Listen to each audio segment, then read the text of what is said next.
One of the things that, and I've tried to hit this in the past on several training classes, that just human behavior, we get accustomed to doing things over and over and over. It's how we typically learn. I've used the example of when we drive home to and from work. We get so used to our route that we drive every day, we don't even think about it. We get halfway home, 3/4 of the way home, and your mind's somewhere else. You realize, wow, I don't even remember driving home. Unfortunately, the same thing happens in law enforcement. We make so many traffic stops. We answer so many alarm calls, burglar alarms, holdup alarms, 911 hang-up calls.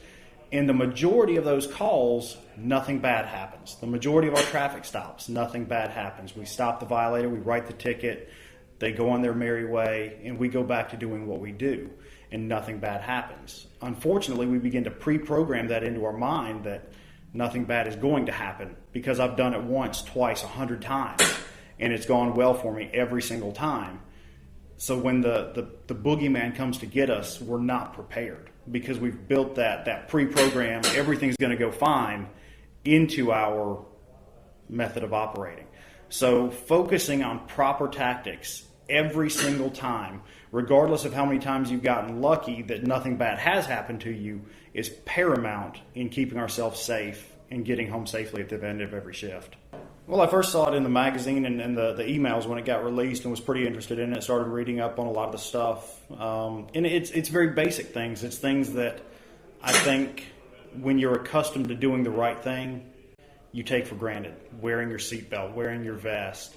But so many people in this profession don't, for whatever reason it may be. Trying to instill that in our agency is going to be, I don't want to say a huge task, but a vital task to get everybody on board with it. I guess it's a good problem we have. We have not lost an officer in the line of duty in my agency since 1996. So the entirety of my career thus far, we've not lost an officer in the line of duty. It's a double-edged sword. I'm thankful for that. But we've not had to deal with that pain or see the repercussions for poor tactics or poor choices. The county we work in has. They've seen some of it. We've kind of felt it a little bit, but not the direct sting. Something as simple as wearing your vest. I remember when I started making a promise to my mom that every single day that I put on that uniform shirt, my vest was going to be underneath it because it is part of the uniform. Without the vest, the shirt doesn't even fit right. The vest is part of the uniform, just like the badge, just like the patch on my shoulder is. Yesterday, case in point, I worked an off-duty job. We've got a minor league baseball team in our town. We work out there. It's 4 or 5 hours. I think our high yesterday was 99 to 100 degrees with miserable amounts of humidity. I love the Southeast. It's an off-duty job. All we're doing is directing traffic, more really just crossing pedestrians across the street. My vest is on. The sergeant who's supervising that game looks at me as I walk into the muster. He goes, "Wow, you really are hardcore, aren't you?" I said, "I'm just dedicated. It's part of the uniform." I believe it has.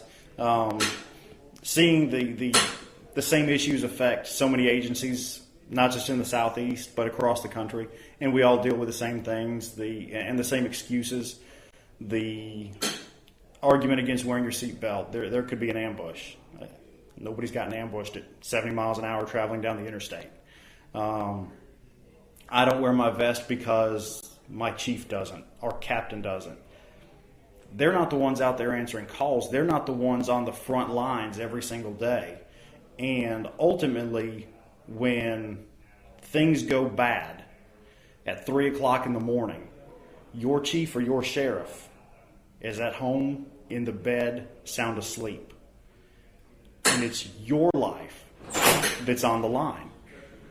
Not your chief, not your sheriff, not your captain. But it's your life, and therefore it's your responsibility to make sure you do what you need to get home to your family.